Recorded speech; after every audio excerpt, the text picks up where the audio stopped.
تمہاری اطاعت ہم پر فرض ہے، پھر تم میرا حکم مانو، ابو عبید نے کہا۔ محمد حسنین ہیکل نے اپنی کتاب عمر فاروق اعظم میں مختلف مورخوں کے حوالے سے یہ واقعہ تفصیل سے لکھا ہے۔ اس نے لکھا ہے کہ مثنی بن حارثہ پر خاموشی طاری ہو گئی۔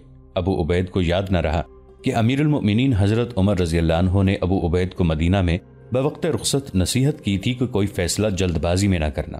تمہارے ساتھ رسول اللہ صلی اللہ علیہ وآلہ وسلم کے صحابی جا رہے ہیں، ان کے مشورے کے بغیر کوئی فیصلہ اور کوئی بڑی کارروائی نہ کرنا۔ سلیط رضی اللہ عنہ بن قیس کی رائے کو اہمیت دینا۔ حضرت عمر رضی اللہ عنہ جانتے تھے کہ مدینہ سے جو لشکر جا رہا ہے اس کا سپہ سالار مثنی بن حارثہ کو ہونا چاہیے یا سلیط رضی اللہ عنہ بن قیس کو۔ مثنی بن حارثہ کو اس لیے سپہ سالار ہونا چاہیے تھا کہ انہوں نے خالد بن ولید رضی اللہ عنہ کی قیادت میں فارس کی فوج کے خلاف کئی معرکے لڑے تھے، اس طرح وہ تجربہ کار اور جری سالار بن گئے تھے۔ سلیط رضی اللہ عنہ بن قیس کو اس لیے سپہ سالار ہونا چاہیے تھا کہ وہ صحابی تھے اور انہوں نے رسول اللہ صلی اللہ علیہ وآلہ وسلم کی قیادت میں کئی جنگیں لڑی تھیں، لیکن حضرت عمر رضی اللہ عنہ نے ابو عبید کو سپہ سالاری کا عہدہ صرف اس لیے دیا تھا کہ حضرت عمر رضی اللہ عنہ کے کہنے کے باوجود کوئی ایک بھی آدمی عراق کے محاذ پر جانے کے لیے تیار نہیں ہوا تھا۔ مثنی بن حارثہ کمک لینے کے لیے مدینہ آئے ہوئے تھے۔ انہوں نے لوگوں کو ایسا اشتعال دلایا کہ ابو عبید سب سے پہلے اٹھے اور کہا کہ وہ عراق کے محاذ پر جائیں گے۔ ان کے اٹھنے کی دیر تھی کہ وہاں بیٹھے ہوئے لوگوں نے محاذ پر جانے کے لیے اپنے نام پیش کیے اور دیکھتے ہی دیکھتے 1000 رضاکار عراق کے محاذ پر جانے کے لیے تیار ہو گئے۔ پہلے تفصیل سے بیان ہو چکا ہے کہ رضاکاروں کی تعداد کس طرح 4000 ہوئی اور جن محاذوں پر پہنچے تو رضاکار مجاہدین کی تعداد 10,000 تھی۔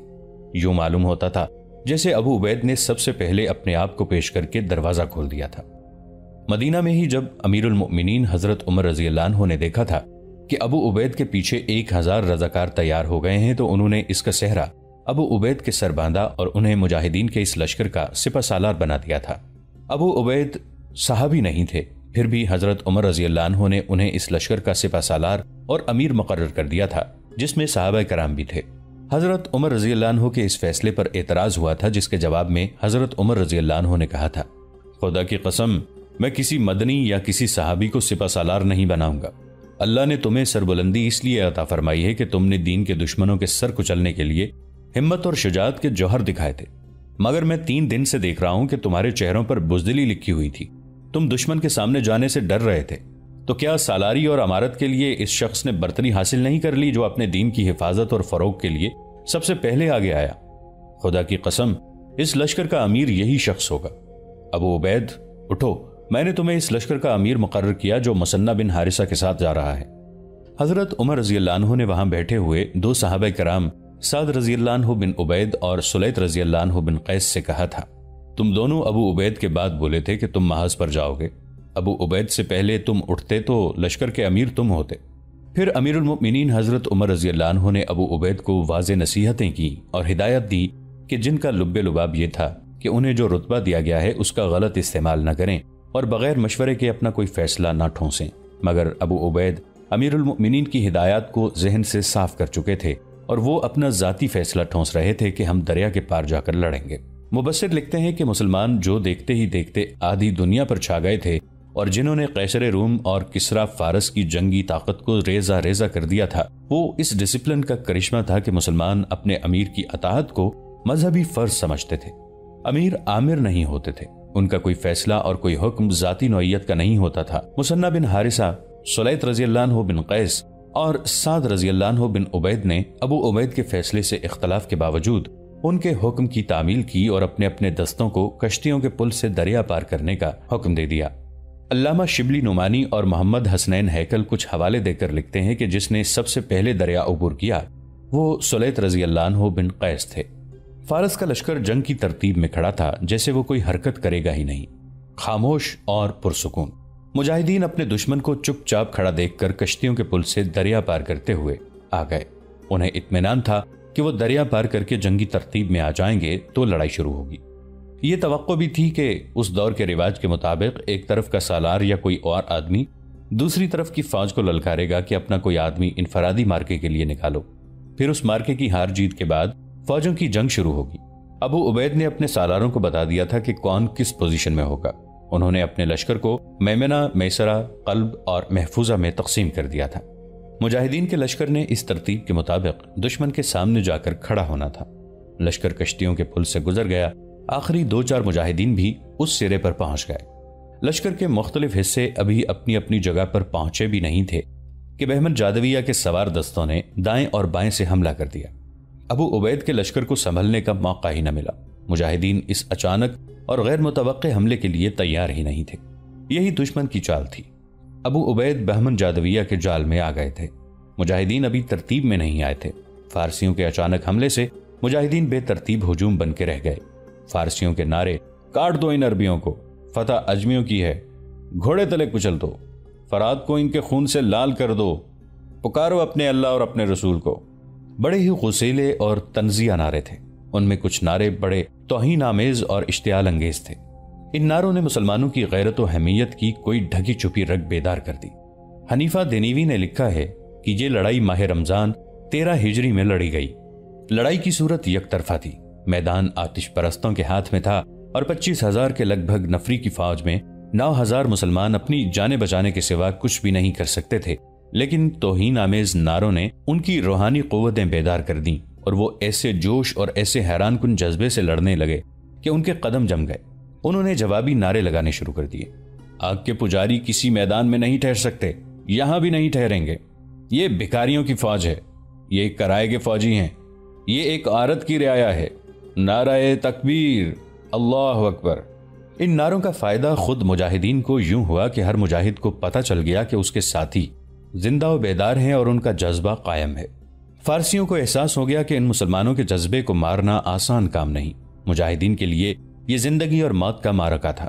انہیں یہ احساس آگ بگولا کر رہا تھا کہ وہ ہار گئے تو ان کی پہلی فتوحات پر پانی پھر جائے گا اور کسریٰ کی فوج پر ان کی جو دہشت طاری تھی وہ ختم ہو جائے گی، مگر مسلمان ایسی صورتحال میں پھنس گئے تھے کہ ان کے لیے پسپائی بھی ممکن نہیں رہی تھی۔